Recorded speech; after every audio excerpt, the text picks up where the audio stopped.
This is a Thor News presentation. Thor News presents...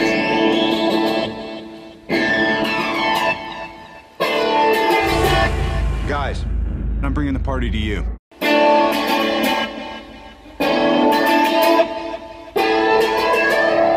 Astro and his team of sparky debunkers who camp out at GLP. Well, I went round and round with him and then 20 on their team on Godlike Productions, a site that advertises itself as a site to discuss conspiracy theories. Though Astro is a moderator there, and he's a hardcore debunker who has no real interest in Eris or Sedna or the mysteries or things that have not been proven yet. He's only really interested in debunking and reaffirming that which we know to be fact. Like Mars is in telescope range. I mean, he's so good I've never seen anybody process the stereo images. I mean, and he's an amateur, even though he's, I would say, better astronomer than Phil Plait or Neil Tyson. I mean, I don't see them processing stereo images. Maybe they can, but Phil finally took a photo of the moon the other day. Proud of him for that. Good job, Phil. All right. Okay, so Astro, the greatest amateur astronomer in the world, made 2 videos debunking my question, is it a neutron star?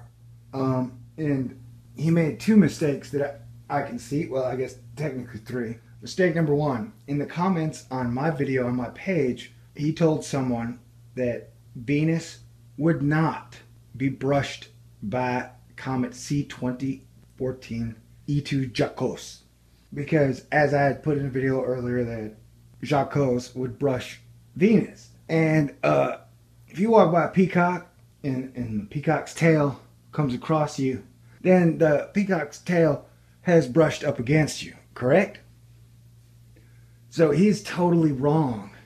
If we were to watch the video as Jacques is passing past Venus, we can clearly see that if they had not shut off the cameras for a week, the tail of Jacques would probably 89% chance brush against Venus. The tail comb, or whatever you want to call it, that thing, part of it brushed against Venus. Look at that. Now you tell me, you draw out your little math, yeah, there's a great chance that a good part of Jacques' tail comb would have brushed Venus. So he's totally wrong there. Another part that he is totally wrong in is processing. He processed the lens flare completely out of the photograph. And as you can see, it is as defined as Venus is. So by processing the lens flare out of the photograph completely, you shot yourself in the foot, buddy. You're making it look like I've said, you can do whatever you want, man. You know, you could probably airbrush Planet X in or out if you wanted to. And I'm not saying it's Planet X. For example, mistake number 3. On the stereo, Comet Jacques has a beautiful, long, gorgeous tail that flows and moves and reacts with the sun and our solar system. In your process, it's totally gone. So is Jacques' tail an artifact? I mean, when you processed everything, we lost the lens flare 100%, and we lost 98% of Jacques. You know what I'm saying? Like, you did some fine photoshopping there, buddy. Now, yeah, it probably not a neutron star. I mean, at this point, I'm mildly leaning towards, I just don't believe anything that comes out of there. But I will say, when I had gone back earlier to kind of figure out what it might be, Astro helped reinforce what it might be. And you know what that is? When I looked, Eris was kind of in the same region. Yes, that's right. Eris, the planetoid dwarf planet that got Pluto demoted, happens to be hanging around almost that exact same area. That's cool. I'm not saying it's Eris. I mean, I'll say, yeah, it's probably not a neutron star. But I will say again, it's not lens flare, man. I mean, you can't sell me on a lens flare. I've been doing video my entire life. And I was going over the internet. I couldn't find anything that would maintain like a 1% crescent shape, even though the majority of Venus is lit up. And then it stays in that exact shape the whole time. It doesn't really change. Once it's grown to its full size, lens flares don't do that. I've asked Astro to show me on a non-NASA camera a lens flare that acts anywhere like that. And he says that's not fair. Well, that kid doesn't play fair at all. Like I said, he hangs out at GLP, picking off low fruit. It's advertised a conspiracy site. Come on in, discuss your conspiracies. If you go on there with a astronomy conspiracy, him and a gang of like 15 will rough you up. And then they start using like total tactics of, they start calling you a liar. They start saying like, oh, you're avoiding allowing the truth and, you deny. Where he's basically saying, look, it's a fact. It's a lens flare. And I just don't believe it. I mean, why do I have to believe Astro? You know what I'm saying? It's probably not nothing. As I say a million times in my videos, I don't believe the doom's going to come from space. I believe it's all economics, human beings, and government. And I also mentioned in my video, I didn't want to cover this subject because I don't like dealing with this crap. I really don't. Because you do not understand how many people come out of the woodwork. So I spend my entire weekend being frustrated and dealing with trolls, and that's just not what I want to do. And then it pushes me to like make the NASA video the greatest mistake. They're all in damage control today. And that puts me in a bad position. You know what I'm saying? So I always say my channel is for intelligent, critical thinkers who have a sense of humor. So I don't need people protecting my subscribers. You know what I'm saying? Like, you guys are all adults. Most of you have been with me forever. So you get it. A lot of times I talk in metaphors. I just put up a video about the economy. I don't like talking about the economy because it's far too dangerous. There are a lot of things I just can't spell out for you because I enjoy safety and being alive. So I'm just saying, I don't think it's a lens flare. I could be wrong. It happens to be exactly where Eris is. And when he was showing the other Venus shot, look, lens flare is there. Eris is there. And another thing. It's another reason I don't like digital. They have access to the pictures we're looking at. So if you pull something out now and then date it, post-date it, predate it, that can be done. I'm not saying they did that. I'm just saying it's not necessarily what I would verify as proof. And once again, I've never seen a lens flare look like that, act like that, especially as it moves.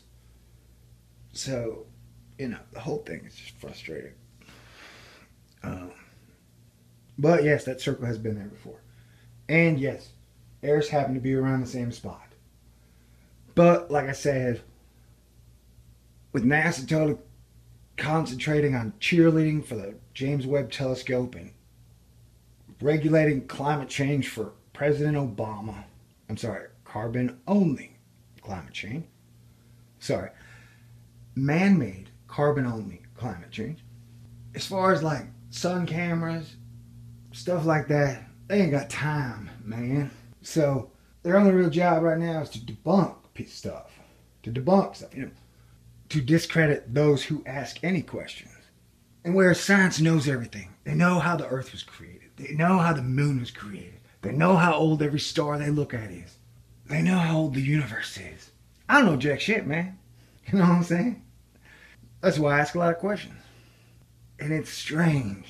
As a guy who walks the line between religion and science, science sure feels like a religion. Where if you disagree in any way, shape, or form, they get angry. And they do whatever they can to discredit you. And hey, that's cool, man. You guys get it. Now I said, I'm not here to push doom, even though the world is super doomy. Have you checked the war grid? Have you seen how many wars are going on right now as we speak? You know, have you looked at economics? Have you looked at our national debt springboarding straight up along with the S&P? Life is too short. You know, I started this channel to have fun, to enjoy myself. I love making videos, and it shows in my video making. So to have people who only really specialize in debunking have such a vested interest in coming after me, well, that speaks for itself. You know, out of all the YouTubers out there who cover any type of astronomy, how many do you know that really have a sense of humor? I don't know many. And so I would say I'm definitely the funniest guy in astronomy. So to have so many pro and amateur astronomers come after me, man, it's just foobar, right, bro? It's just, is it Eris or a lens flare? We'll probably never know. Because as I like to say, the majority of shit is unverifiable. Can you verify all the exoplanets? No. Like even the stuff on the Neutron star. What do we have to back it up? A few minor photographs. Science likes to believe they can figure out everything just off of a photograph from a zillion miles away. If that's what you want to believe, man, fine. But just back off my shit. Alright?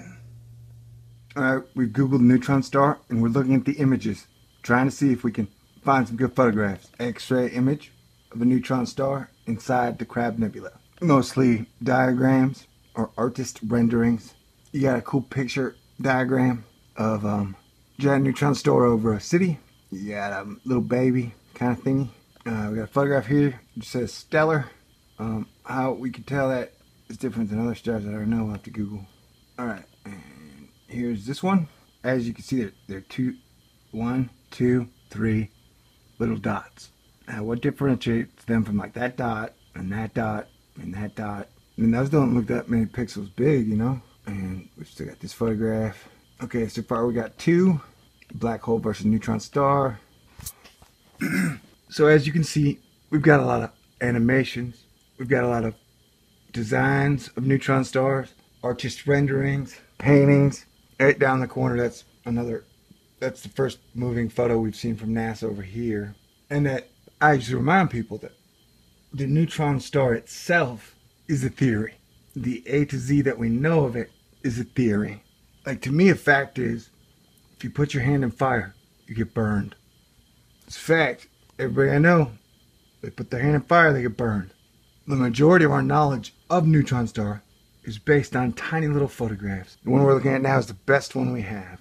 So I've seen people talk about what would happen 100% if neutron stars passed through our solar system. I believe the Discovery Channel or the History Channel has done what would happen if a neutron star was coming towards Earth. And everybody is so sure about what a neutron star is and what it would do to our solar system. My question is, why are y'all so sure, man? You know, it ain't like fire. We don't have a lot of solid examples to go off of. So when I say there's a neutron star, that's also almost asking, like, what is a neutron star really? And I want to say that Astro went out of his way to make 2 videos debunking my question. And I guess he could say answering. He's saying, oh no, it's just a lens flare. Now, I went through lens flares. I've never seen a lens flare look like that, where it's just a tiny little crescent C. And it stays that the whole way. All flares, round out, move. And then when he processed the footage, I admit, it looks great. Astro is amazing. But it's like he almost did it too good. I mean, it's like you photoshopped it out, bro. You know, like there's no lens flare in the screen, and it's almost the most defined thing there is. So I appreciate your efforts, I do. And I guess to a public, you've convinced them by making it disappear completely that, oh, it's just a lens flare. Even though it looks like no other lens flare I know of on any other camera. Granted, this is a special NASA camera. But I'm just saying, and in his 2 debunks, he did not mention the fact that I often use metaphor, whereas some subjects you cannot discuss crystal clearly because people get upset. And it's a dangerous time.